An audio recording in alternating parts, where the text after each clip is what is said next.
Hoje eu serei o portador de 3 histórias. 3 histórias com um final trágico. 3 histórias sobre habilidades que existem em algum lugar além daquilo que julgamos ser o real.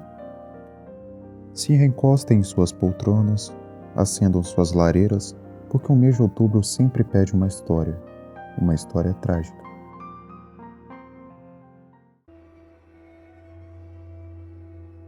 Uma granada que havia sido atirada ensurdeceu todos os soldados ao redor. Se o cheiro de lama, ratos e dejetos humanos que exalavam das trincheiras não fossem o bastante, agora eles haviam perdido mais um sentido. Ele estava parado, estático, encolhido em posição fetal, enquanto ouvia os tiros que cruzavam o ar acima de sua cabeça. O coração em seu peito batia rapidamente, suas mãos tremiam, uma vontade incontrolável de vomitar o consumiu por dentro. E foi exatamente isso que ele fez. O medo foi tão intenso que nem permitiu que ele se movesse, tornando ele um soldado deitado no próprio vômito que logo ficaria frio.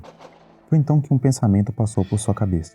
Se eu vim até aqui, eu preciso pelo menos ver alguma coisa. Ele se levantou e uma bala atravessou seu cérebro, quase tão rápido quanto o pensamento que ele acabara de ter. Foi então que ele voltou para o seu corpo. Veja bem, o universo às vezes faz coisas que talvez nunca tenham explicação. E essa era uma delas.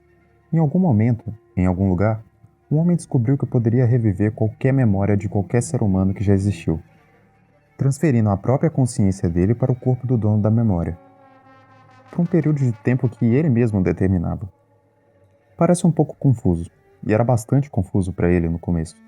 Na primeira vez que aconteceu, ele entrou em um banco, piscou os olhos e estava mergulhando no Caribe a mais de 10 metros de profundidade. Foram 5 minutos de angústia completa para ele e o mergulhador. O mergulhador sentiu todos os seus sentidos serem roubados, restando apenas a consciência de que seu corpo estava sendo controlado por alguma outra coisa que não ele.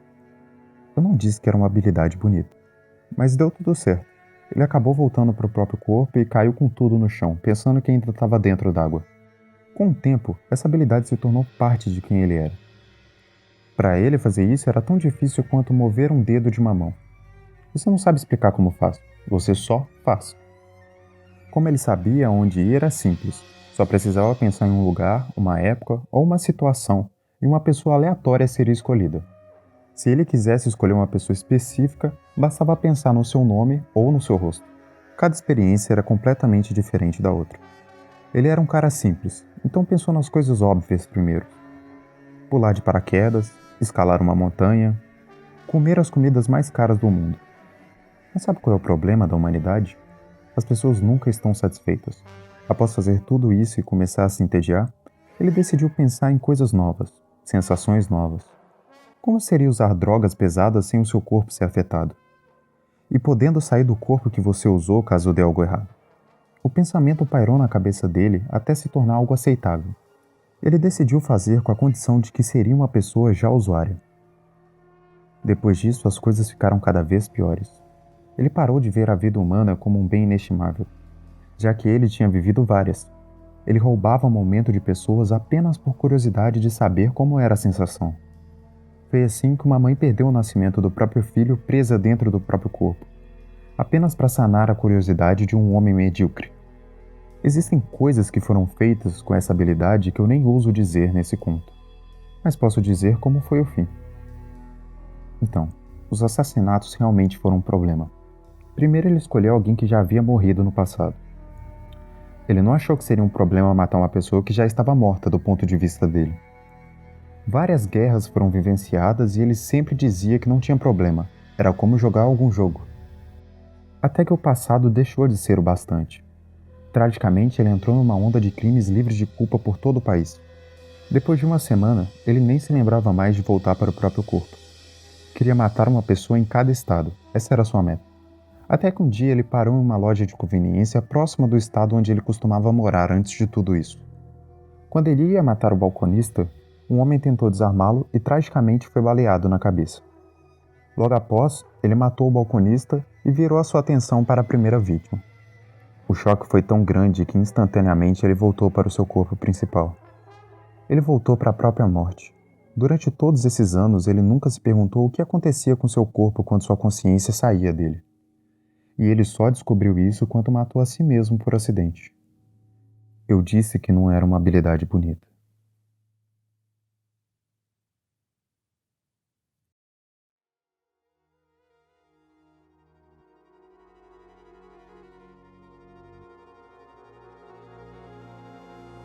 Um garoto foi desafiado a entrar em uma casa que supostamente era assombrada, e ele não era do tipo que recusava desafios. Ao adentrar na casa, encontrou apenas um cômodo vazio, com um interruptor na parede que estava de frente para a porta. A sensação foi estranha, já que ele havia visto a casa de fora e ela nem de longe parecia ter um cômodo só. Calmamente ele atravessou o local e colocou o dedo sobre o interruptor, acendendo a luz. Nada parecia ter acontecido, mas essa simples ação mudaria o curso da humanidade como um todo. Acontece que aquele interruptor concedeu ao menino uma habilidade que ele passou a vida inteira sem sequer ter conhecimento de que ele era o causador disso. Toda vez que ele respirava, a realidade dilatava 1 milímetro, e cada ano que se passava, 1 milímetro era adicionado nessa conta. Algumas coisas são importantes de serem ditas. Primeiro, a dilatação era perceptível, já que materiais diferentes tinham tempo de dilatação diferentes. Segundo, a inspiração dilatava e a expiração contraía novamente. Terceiro, se ele prendesse a respiração, obviamente o efeito parava. No começo foi algo bem normal. Uma dilatação de 1 milímetro não é nem um pouco perceptível, principalmente a olho nu. O problema real começou a acontecer na medida que o garoto foi crescendo. No dia do incidente, ele tinha apenas 10 anos. Aos 20, você imagina que a dilatação chegou a 1 centímetro. Isso foi o bastante para chamar a atenção de todos os cientistas do planeta. Todo tipo de pesquisa foi feita para estudar o fenômeno e a sua origem. Eles repararam que o padrão de dilatação se alterava. E eles sequer sabiam que isso acontecia quando o garoto praticava algum esporte, ou então quando estava dormindo e a sua respiração se tornava mais lenta. Também era sempre um dia de análise interessante, quando o garoto saía para nadar e prendia a respiração constantemente. Os aparelhos de medição não paravam de captar anomalias. O mundo já tinha se adaptado à dilatação. Os engenheiros planejavam edifícios com materiais que tinham uma compatibilidade de dilatação. Caso contrário, os prédios simplesmente cairiam. A mesma coisa acontecia com veículos e até armações de óculos, onde as lentes dilatavam primeiro e quebravam a armação. O garoto foi envelhecendo, 40 anos, 60, 80, até que com 85 ele faleceu, e a realidade dilatou 7,5 centímetros pela última vez. A parte trágica desse conto é que nenhum dos cientistas nunca tiveram uma resposta, assim como o garoto que morreu sem saber que a vida inteira ele causava aquele fenômeno que ele tinha como algo natural.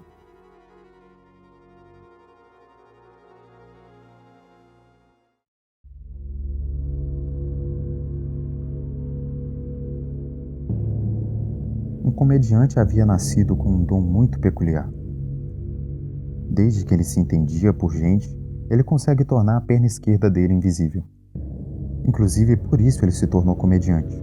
O seu texto não era exatamente um dos melhores, mas a plateia ia à loucura quando ele chegava de muletas e depois jogava elas no chão e começava a andar normalmente, como se tivesse uma perna ali. Ironicamente tinha, mas não por muito tempo.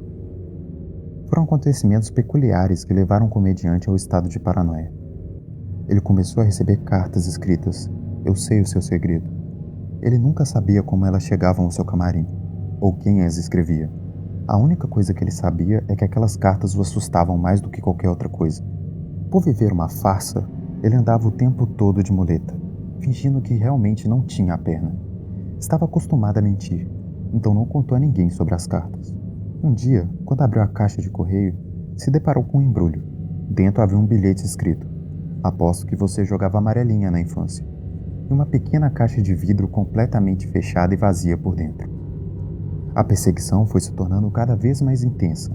Ele não conseguia sair na rua sem olhar para os lados.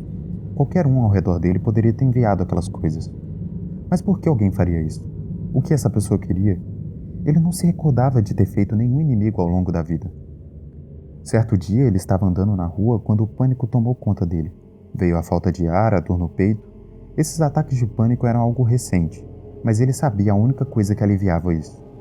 O comediante se enfiou em um beco, e quando teve certeza de que ninguém o observava, tornou a sua perna esquerda visível novamente. A essa altura ele olhava para ela com desprezo.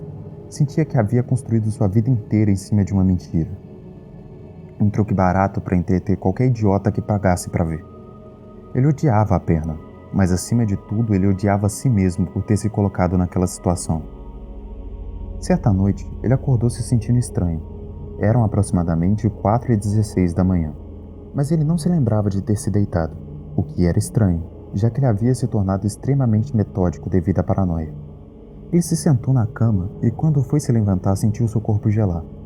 Quase como um impulso instintivo, ele se levantou e em seguida caiu com tudo no chão. Sua perna não estava lá.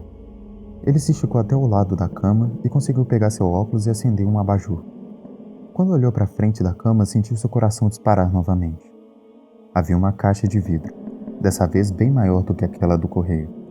Não aparentava ter nenhum tipo de abertura. Era completamente fechada. Havia um bilhete cuidadosamente colocado na frente da caixa de vidro. Ele dizia: "Você vai ter que correr atrás da sua carreira agora." Apesar de ser um comediante, ele não achou nenhuma graça daquela piada. O homem tornou sua perna visível novamente, e a visão do que tinha dentro da caixa o acompanha até hoje. Essas foram as histórias. Vocês podem ir agora viver o último dia de outubro de vocês. Estou finalmente livre da maldição de contar esses 3 contos. Desejo a todos um péssimo Halloween.